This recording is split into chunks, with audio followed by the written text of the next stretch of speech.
So I watched The Mandalorian and Grogu, and I kind of wish I didn't.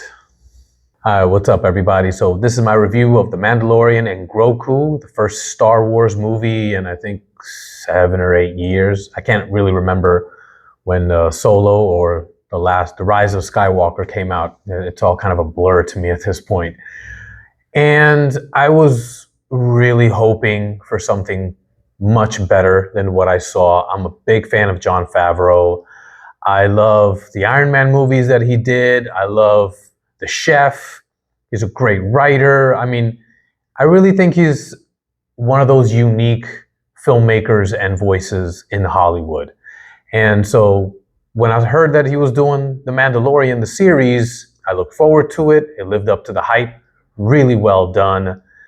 And it's kind of hit or miss the rest of the seasons for me, but still on the good side of the scale. And then the movie was announced to come out, and I got a little pumped, although lots of reservations because it's not like Star Wars has had a great track record, not even with the TV series. You know, the movie is definitely not good. TV series, very, very hit or miss.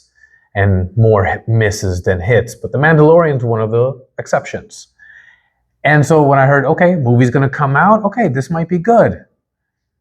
I didn't think it was. I thought it was fun, but doesn't really live up to what I believe the standard of a Star Wars story is, you know, and I really mean when George Lucas was heavily involved in it, with the original trilogy and then the prequel trilogy.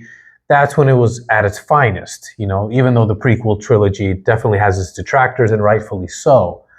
But if you go back and look at them now, they actually have more to say than the sequel series does.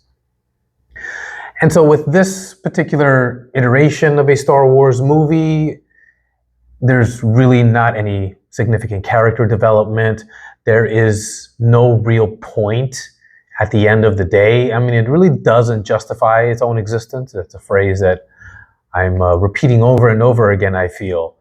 You know, it's got some fun things. You know, like the first, I would say, third half of the movie is really fun. You know, the basic premise is that now that the Empire has been disbanded and the New Republic is trying to establish itself, they enlist the services of the Mandalorian to track down this particular former faction leader of what is remaining of the Empire. But he doesn't know where the person is.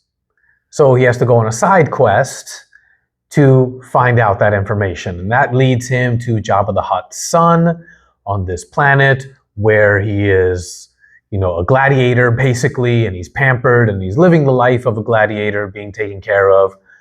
But in the end, he's pretty disposable, as all gladiators end up being. But because of family and power dynamics, he feels it is better for him to stay there and be treated the way he is treated instead of go back home and deal with whatever power struggles exist among his family members. So that was all right.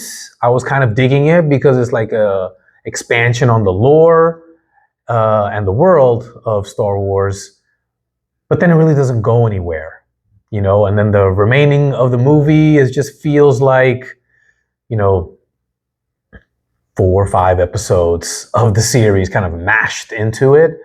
And it kind of leads me to like what the main issue that I feel has been happening a lot when a TV series becomes a movie, you know, where they try too much to replicate what works in the TV series in the film, you know, and it just doesn't work. I mean, the Peaky Blinders movie is a great example of that came out recently. You know, I think if for anyone out there who's listening who can even make any kind of decisions like this, follow the blueprint of X-Files. Because I think that is the only TV series that I can think of that has produced 2 movies that are awesome, and it's not trying to do what the TV series did. It's not that you don't have to watch the TV series to enjoy the movie. You can do both.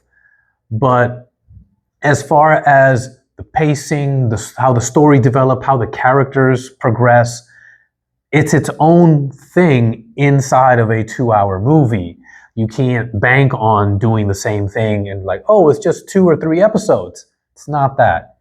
It's an entire season, basically, within the construct of a movie.